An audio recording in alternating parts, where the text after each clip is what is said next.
Hello बच्चों, प्रश्न दिया गया है, प्रश्न को पढ़ लेते हैं।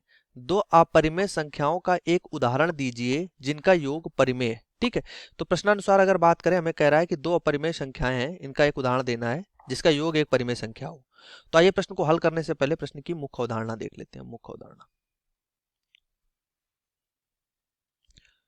तो इस प्रश्न से संबंधित इसकी मुख्य अवधारणा ये बनती है कि अगर पहले हम अपरिमेय संख्या की बात करें, क्या होती है अपरिमेय संख्या। अपरिमेय संख्या,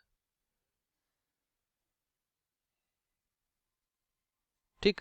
तो अपरिमेय संख्याएं वो संख्याएं होती हैं जिनको हम p बटे q के रूप में नहीं लिख सकते। p अपान q के रूप का मतलब ये है कि अंश और हर के रूप में हम नहीं लिख सकते उन्हें। जो हमारे पास p है, अगर हम p की बात करें तो p हमारे पास अंश हो जाएगा। p बटे q के रूप में नहीं लिख सकते हैं, इसके रूप में नहीं लिख सकते हैं, रूप में नहीं लिख सकते।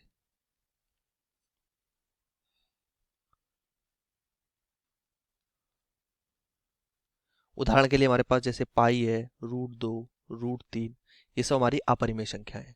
परिमेय संख्या की बात कर लें, परिमेय संख्या, तो परिमेय संख्याएं वो संख्या होती है जिनको p बटे q के रूप में लिख सकते हैं और q का मान कभी जीरो के इक्वल नहीं होता। मतलब जो हर होता है वो जीरो के इक्वल नहीं होता। p q हमारे पास क्या है, पूर्णांक संख्याएं हैं, तो इनको हम p बटे q के रूप में लिख सकते हैं। जैसे कि मान लो 1/2 है, 3/4 है, 2.5 है।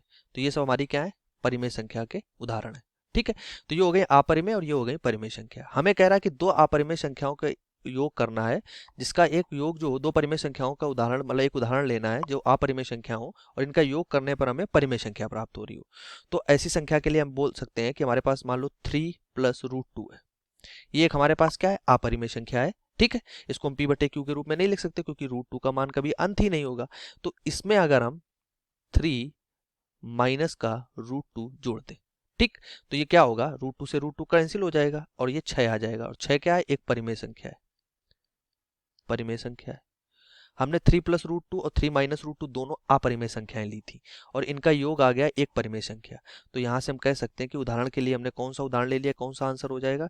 पहली संख्या हो जाएगी 3 + √2 और दूसरी हो जाएगी 3 - √2। ये हमारे पास दो अपरिमेय संख्याएं हैं जिनका योग करने पर हमें क्या मिल रहा है, परिमेय संख्या। ऐसी बहुत सारी संख्याएं हो सकती है, यहाँ पे हमें एक उदाहरण देना था इसलिए हमने एक उदाहरण ये ले लिया। आशा करते हैं प्रश्न का उत्तर समझ आया होगा। धन्यवाद।